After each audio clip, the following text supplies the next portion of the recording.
watch, like, share, and subscribe. Welcome to part 3 of 4. This is the penultimate leg of the interview done with legendary coach Glen Mills. Raymond's strong performance at the 84 games, been coaching and opening a lot of ideas. In the modern era now, it's a totally different situation. The top people are homegrown. There's greater respect from everybody across the board. Raymond, after 84, he did go to TCU, Texas Christian University, and he came back for the 88 Olympics. Now, what a 100 meter that was. He always like the fire. He was like, I don't know how much he did. You know, funny enough, I saw Raymond run in Tokyo, I think, in the World Championship, and he led for about 60, 70 meters. At that stage, I thought one time, I said, whoa, is he going to win? And then in the last 15 meters, they blew past him and he finished sixth. But the irony is that I think everyone that beat him down the line has had problems in the lap with the IAF. He was in a rough era. Even that race in 88, I think he was leading for a short period. With 88, he was not in great condition. The 88, the Olympics was in Seoul, I think. Yes, it was. Down. So it was further down in the year. Than the normal. I don't think the programming was managed right to be at his peak at that time. He was running better earlier in the year. Glenn, the first female 4x1 gold happened in 2004 at the Olympic Games. Tanya Lawrence, Sharon Simpson on the back stretch, Aileen Bailey, the third leg, and Veronica Campbell-Brown on anchor. That was historic for Jamaica. Did you play a part in that relay team? I was the coach of the team. And I was also the coach of Aileen Bailey. That was one of my happy moments, one of my more happier moments in the Olympic history. Of course, that was before Usain. But the thing is that we worked hard on putting that relay team together. And I remember Aileen and Veronica, there had problems with the baton change, and she held Veronica on and put the baton in it. But she was a real leader. She held that team together and she motivated that team, and she was willing to run any leg, and she was just fantastic that year. Do you think she was a difference maker in that team gaining that gold medal? Because you did speak about cohesiveness when it comes on to relay teams. Yeah, she definitely, in terms of the track and preparation, she was like the glue and very instrumental in keeping the team together, because there were a lot of egos flying around and so on. On the team or in the camp? In the team.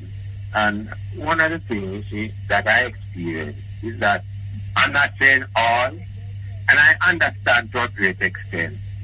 As a coach, I understand the athletes who are medal prospects during that period and probably now really is not at the forefront of their thing. And I can understand, because I mean, contractually you get relays almost not recognized. You get little or nothing for a relay medal, and you can't make a career out of relay medals if you're really going to be at the top of the game.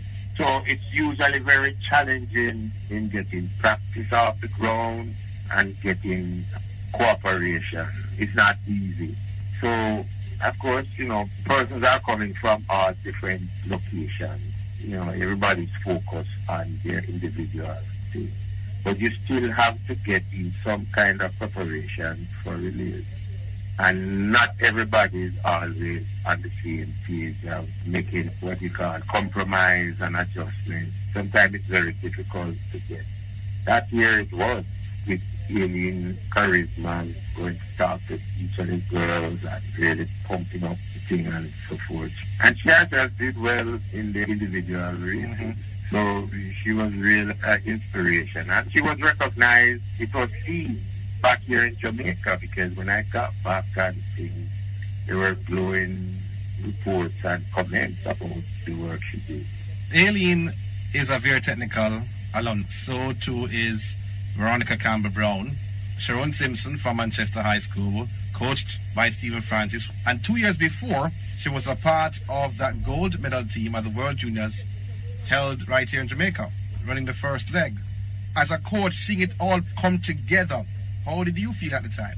Well, by that time, I had years of experience under my belt, so I was able to use that experience and to work around challenges and things, and to convince the ladies and to get them to see what the team can achieve and so on. And one of the things that being understanding and be able to make the necessary compromises and so on, so we could get practice. Like, for example, one of the things we were having difficulty was getting a practice time. And like if we would say practice the relay after the job and your workout, but some people finish long before others and so on. And even though it's at a time it wasn't working, I was able to convince them to say, let us do some easy practice at the beginning. So everybody come and warm up, and before you do your actual workout, we would do light practice that would not affect your effectiveness at the workout. And again, to tell them that you could use the practice as part of your preparation for your workout. And they decided that they would try it, and it worked very well. And we did it a couple of times, and we were able to get some synergy going on. And it showed in the end of getting that gold. 20 odd years experience as a head coach of the Jamaica team under your belt. Why did you decide to let it go or to give it up at that time? And what year did you give it up? I gave it up 2000. It was time to give somebody else an opportunity to take over the reins.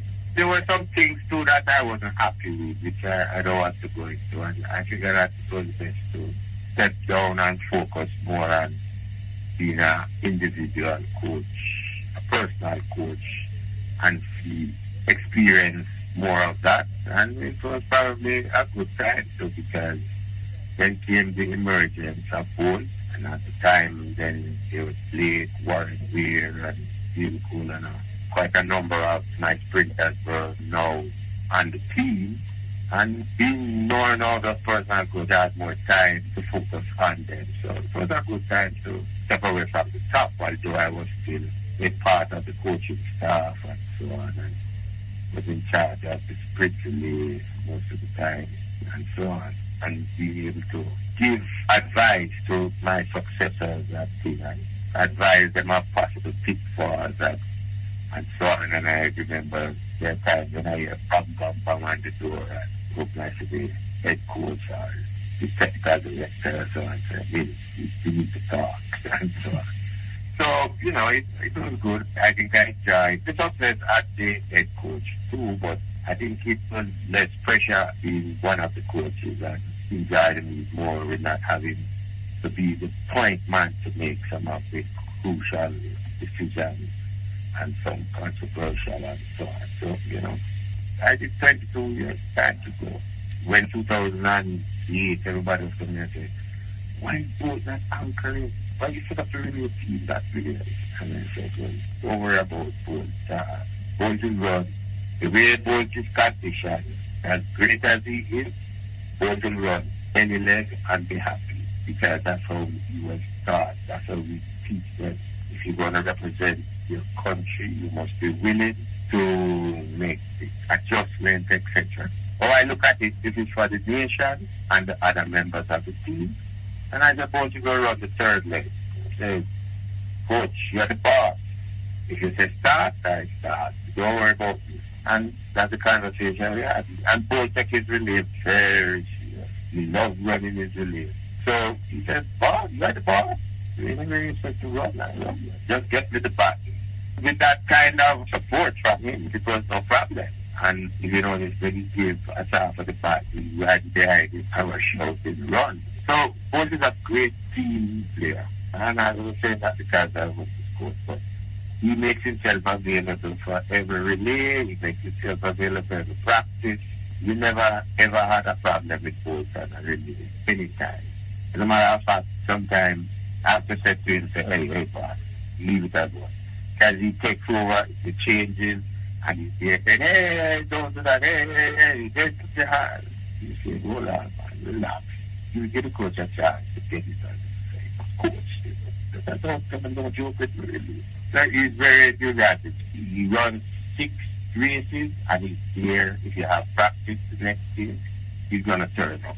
Now when he's asked to sit out the round, he doesn't stay home. He comes with them and fits out in his gears and he says sometimes the boss. But no, anybody who have any problem, I'm ready to run. He's like that. Well, all my runners, it's just fact because Johan Blake, he ran the 100, the 200, and he ran all the rounds of the relay. You just heard the penultimate leg, the third of the 4-part interview done with legendary coach Glen Mills. Watch, like, share, and subscribe.